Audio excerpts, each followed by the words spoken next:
Hello అండి, welcome to my channel Durga home tailor. ఈరోజు వీడియోలో పఫ్ హ్యాండ్ కటింగ్ అనేది ఎలా కట్ చేసుకోవాలి, ఎలా స్టిచ్చింగ్ చేసుకోవాలన్నది చూపిస్తున్నానండి. ఈ వీడియోలో ఫస్ట్ వచ్చేసి లైనింగ్ని ఐరన్ చేసేసి మనం నీట్గా పెట్టుకుంటాం కదండి. అప్పుడు లైనింగ్ని ఇలా 4 ఫోల్డింగ్స్ వేయాలండి, వీడియోలో చూపిస్తున్నట్టు. దాని ప్రకారం వేసుకుని ఎడ్జుల దగ్గర ఒక లైన్ అనేది లైన్గా రావడానికి డ్రా చేసుకోవాలి. తర్వాత మెజర్మెంట్ బ్లౌజ్ తీసుకుని పొడవు ఎంత ఉందో తీసుకోవాలండి. ఇక్కడ మెజర్మెంట్ బ్లౌజ్ వచ్చేసి 10 ఇంచెస్ ఉందండి. 1 ఇంచ్ ఖర్చు కలుపుకుని 11 ఇంచెస్ అనేది నేను మార్కింగ్ అనేది పెట్టానండి. తర్వాత 3.5 ఏమో చంక డౌన్ అనేది పెట్టానండి. తర్వాత మెజర్మెంట్ బ్లౌజ్ తీసుకుని హ్యాండ్ టైట్ ఎంత ఉందో కొలుస్తున్నానండి. 6 ఇంచెస్ ఉందండి. 6 ఇంచెస్ కింద హ్యాండ్ టైట్ పెట్టుకోవాలి.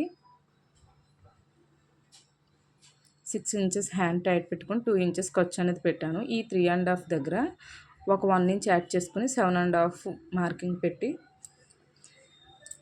2 ఇంచెస్కి ఏమో ఖర్చు పెట్టుకుని లైన్గా డ్రా చేసుకుని తర్వాత 2 ఇంచెస్ దాకా లైన్గా మార్కింగ్ చేసుకుని ఇలా వీడియోలో చూపిస్తున్నట్టు ఇలా సర్కిల్ చేసుకోవాలండి. ఇలా మార్కింగ్ వేసుకున్నాక పఫ్ కోసం మనం 3.5 పైకి పెంచుకోవాలండి. ఇక్కడ 3 పెంచుతున్నానండి. మరీ ఎక్కువ పఫ్ కాకుండా మీడియం పఫ్ చాలన్నారు వీళ్ళు, అందుకే 3 ఇంచెస్ అనేది పెట్టానండి. తర్వాత 2.5 ఆర్ 3కి ఒక బాక్స్ వేస్తున్నానండి. ఒక బాక్స్లా చేసుకుని దీని ప్రకారం మనం పఫ్ అనేది కరువు తీసుకోవాలండి. ఇలాగా నేను వీడియోలో చూపిస్తున్నట్టు ఇలా పఫ్ అనేది తీసుకోవాలండి. కొంచెం ఎక్కువ కుచ్చులు వస్తాయండి, చాలా నీట్గా కూడా వస్తుంది. ఇప్పుడు మనం మార్కింగ్ చేసుకున్న విధానంగా కటింగ్ అనేది చేసేసుకోవాలండి. దీని ప్రకారం ఇలా కట్ చేసేసుకోవాలండి, వీడియోలో చూపిస్తున్నట్టు.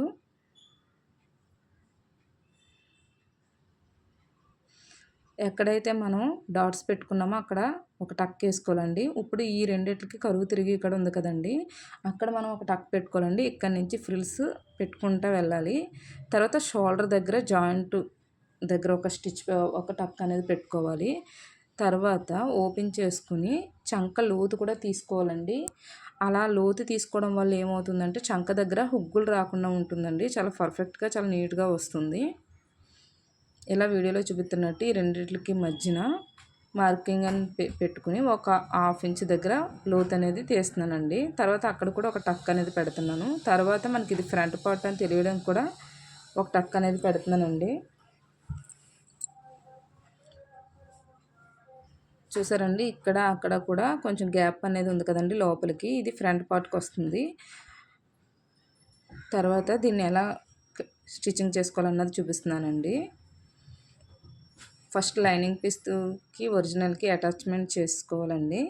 ఇలా అటాచ్ చేసేసుకున్నాక కింద పైపింగ్ అనేది వేసేస్తున్నానండి. నేను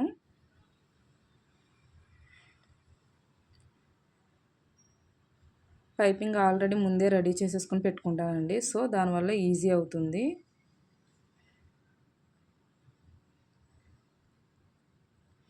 రెండు పార్ట్లకి కూడా నేను పైపింగ్ అనేది వేసేస్తున్నానండి.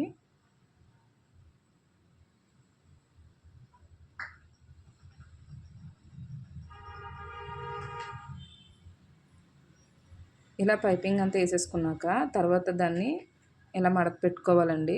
ఒక 1/2 ఇంచ్ వచ్చి ఒక 3/4 ఇంచ్ వచ్చేలాగా ఇలా ఫోల్డ్ చేసుకుని లోపలికి అనేది కుట్టేస్తున్నానండి. ఇలా అంచుకు కూడా పైపింగ్ వేయడం వల్ల ఏంటంటే బ్లౌజ్ అనేది చాలా లుక్ అనేది ఉంటుందండి, చాలా నీట్గా కూడా ఉంటుంది, నీట్ ఫినిషింగ్ అనేది ఉంటుంది. మనం ఎక్కడైతే మధ్యలో మిడిల్లో టక్ పెట్టుకున్నాం కదండి, ఇలా తిరిగేస్తే తెలుస్తుంది. ఇక్కడ మనం టక్ పెట్టాం కదండి, అది ఒరిజినల్కి కూడా పెడుతున్నానండి నేను. ఇందాక లైనింగ్కి మాత్రమే పెట్టాం కదా, ఇప్పుడు ఒరిజినల్కి కూడా టక్ అనేది పెట్టానండి. ఈ టక్ పెట్టుకుని ఈ టక్ ఎక్కడి నుంచి అయితే స్టార్ట్ అవుతుందో అక్కడి నుంచి చిన్నగా ఫ్రిల్స్ పెట్టుకుంటూ వెళ్ళాలండి. నేను వీడియోలో చూపిస్తున్నాను కదండి, అలాగా చిన్నగా ఫ్రిల్స్ అనేది పెట్టుకుంటూ వెళ్ళాలి.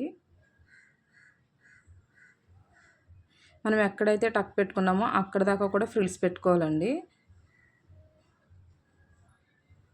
తర్వాత ఎక్స్ట్రా వచ్చింది కట్ చేసుకోవాలి. ఇప్పుడు చూడండి, ఫ్రిల్ అనేది పఫ్ అనేది ఎంత నీట్గా కనిపిస్తుందో.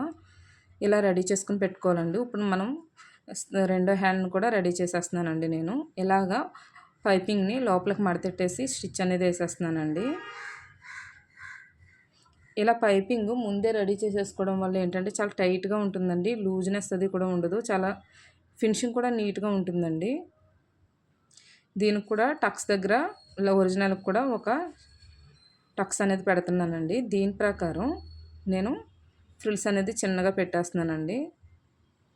మనం ఎక్కడైతే టక్ పెట్టుకున్నామో అక్కడి నుంచి మాత్రమే నేను ఫ్రిల్స్ పెడుతున్నానండి. అప్పుడే మనకి బ్లౌజ్‌కి కరెక్ట్‌గా సరిపోతుందండి మనం అటాచ్ చేసుకున్నప్పుడు.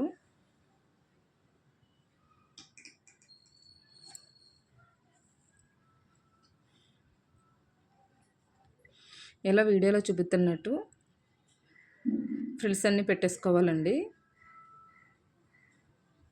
ఎక్స్ట్రాగా వచ్చిన పీసులని ఒక పావు ఇంచ్ దగ్గర వస్తాయి, అవి మనం కట్ చేసుకోవాలి. ఇది కూడా చూడండి హ్యాండ్ ఫ్రిల్ అనేది ఎంత నీట్గా లెగిసిందో. మనం బ్లౌజ్కి రెడీ చేసుకుని వేసుకున్నాక ఇంకా బాగుంటుందండి ఇది. నేను ఆల్రెడీ ఒక బ్లౌజ్ రెడీ చేశానండి, దానికి వేస్తున్నాను. మనం ఫ్రంట్ బ్యాక్ అనేది చెక్ చేసుకోవాలండి. టక్స్ పెట్టుకున్నాం కదా, అది ఫ్రంట్కి రావాలి. తర్వాత షోల్డర్ దగ్గర కూడా ఒక టక్ పెట్టుకున్నాం కదండి, అక్కడి నుంచి స్టార్ట్ చేసుకోవాలండి మనం బ్లౌజ్ అనేది స్టిచ్ చేయడం. సెంటర్కి పెట్టుకుని దాని ప్రకారం స్టిచ్ అనేది వేసేస్తున్నానండి నేను. ఎగ్జాక్ట్ సరిపోతుందా లేదా అని కూడా చెక్ చేసుకుంటున్నానండి. నేను పెట్టుకున్న దాని ప్రకారం సరిపోతుంది. సో దాని ప్రకారం మనం స్టిచ్ అనేది వేసేసుకోవాలి. ఇలా స్టిచ్ అనేది వేసేస్తున్నానండి. తర్వాత మళ్ళీ బ్లౌజ్ రివర్స్ తిప్పి ఇలా వీడియోలో చూపిస్తున్నట్టు కూడా మనం స్టిచ్ అనేది వేసేసుకోవాలండి. కరెక్ట్గా ఎగ్జాక్ట్ సరిపోయింది కదండి. ఇప్పుడు డబుల్ స్టిచ్ కూడా వేసేస్తున్నాను. చాలా ఈజీగా, చాలా సింపుల్గా కూడా ఉంటుందండి. కొత్తగా నేర్చుకునే వారు ఎవరైనా సరే చాలా ఈజీగా నేర్చుకోవచ్చు. ఇది చాలా సింపుల్ వేలో ఉంటుందండి. నెక్స్ట్ రెండో హ్యాండ్ కూడా చేస్తున్నాను చూడండి. ఈ హ్యాండ్ ఎలా వచ్చిందో చూపిస్తున్నాను చూడండి. మనకి వేసుకున్నాక ఫ్రిల్స్ అన్నీ చాలా నీట్గా వచ్చినాయి కదండి. పఫ్ అనేది కూడా బాగా లెగుస్తుంది. ఇలా పొంగినట్టు వస్తుందండి షోల్డర్ దగ్గర. మనం వేసుకున్నప్పుడు ఏంటంటే చాలా నీట్గా పర్ఫెక్ట్గా కనిపిస్తుందండి పఫ్ అనేది. నేను రెండో హ్యాండ్ కూడా షోల్డర్ చూసుకుని షోల్డర్ దగ్గర ఒక టక్ పెట్టుకున్నాం కదండి, అక్కడ సెంటర్కి పెట్టుకున్న టక్ కరెక్ట్గా వచ్చేలా చూసుకుని దానికి కూడా స్టిచ్ అనేది వేసేస్తున్నాను. హ్యాండ్ అనేది ఎప్పుడు షోల్డర్ దగ్గర నుంచే అతకాలండి. స్టార్టింగ్ నుంచి ఎప్పుడు అతకూడదండి, అస్సలు కరెక్ట్గా రాదండి. షోల్డర్ దగ్గర నుంచి అతుక్కుని మళ్ళీ ఇటు సైడ్కి వచ్చేటప్పటికి మళ్ళీ ఇలా తిరగేసుకుని వీడియోలో చూపిస్తున్నట్టుగా హ్యాండ్ అనేది రెడీ చేసుకోవాలండి.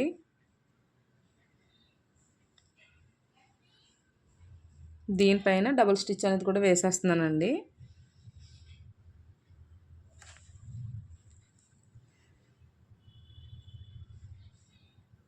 ఇలా డబుల్ స్టిచ్ కూడా వేసేసుకున్నాక ఈ హ్యాండ్ కూడా చూడండి ఎంత నీట్గా వచ్చిందో చూపిస్తాను మీకు.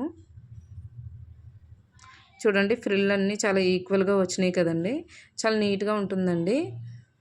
నెక్స్ట్ వచ్చేసి మనం హ్యాండ్ జాయింట్ అనేది చేసేస్తున్నానండి. సైడ్ జాయింట్లు కూడా చేస్తున్నాను. మెజర్మెంట్ బ్లౌజ్ తీసుకుని హ్యాండ్ టైట్ దగ్గర మనం మార్కింగ్ అనేది పెట్టుకోవాలండి. వీడియోలో చూపిస్తున్నట్టుగా మార్కింగ్ అనేది పెట్టుకోవాలండి హ్యాండ్ టైట్ దగ్గర. ఇలా మార్కింగ్ పెట్టుకున్నాక రఫ్ చేసుకుంటూ ఒక స్టిచ్ అనేది వేసుకోవాలండి. తర్వాత మళ్ళీ ఆర్మ్ హోల్ కూడా చెక్ చేసుకోవాలి. దీని ప్రకారం స్టిచ్ అనేది వేసేస్తున్నానండి నేను. క్రాస్గా లాక్కోవాలండి. కింద ఎడ్జ్లు కూడా ఈక్వల్గా ఉన్నాయో లేదో చూసుకోవాలండి. ఫ్రంట్ బ్యాక్ కూడా ఈక్వల్గా ఉంటేనే మనకు బ్లౌజ్ అనేది ఫిట్టింగ్ అనేది కరెక్ట్గా వస్తుందండి, లేకపోతే బాగోదు. తర్వాత నేను హ్యాండ్ కూడా కొలుస్తున్నానండి. చంక దగ్గర కూడా అక్కడ కూడా కొలిచాక చిన్న మార్కింగ్ అనేది పెట్టుకోవాలండి. అప్పుడే మనకి హ్యాండ్ దగ్గర లూజ్ అది రాకుండా ఉంటుంది. తర్వాత పైవైపుకి పెట్టుకుని ఆ జాయింట్లు అనేది మనకి ఖర్చు అనేది పైవైపుకి పెట్టుకోవాలండి. కిందకు వస్తే మళ్ళీ మనకి బ్లౌజ్ ఫిట్టింగ్ అనేది మారిపోతుందండి. తర్వాత ఫ్రంట్కి ఫ్రంట్, బ్యాక్కి బ్యాక్ వచ్చిందో లేదో కూడా చెక్ చేస్తున్నానండి నేను. దాని ప్రకారం చెక్ చేసుకుని స్టిచ్ అనేది వేసేస్తున్నానండి. ఇలాగా హ్యాండ్ జాయింట్ చేశాక సైడ్ జాయింట్ల దగ్గర 3 స్టిచెస్ అనేది వేస్తాం కదండి, అలా 3 స్టిచెస్ వేసేస్తున్నాను.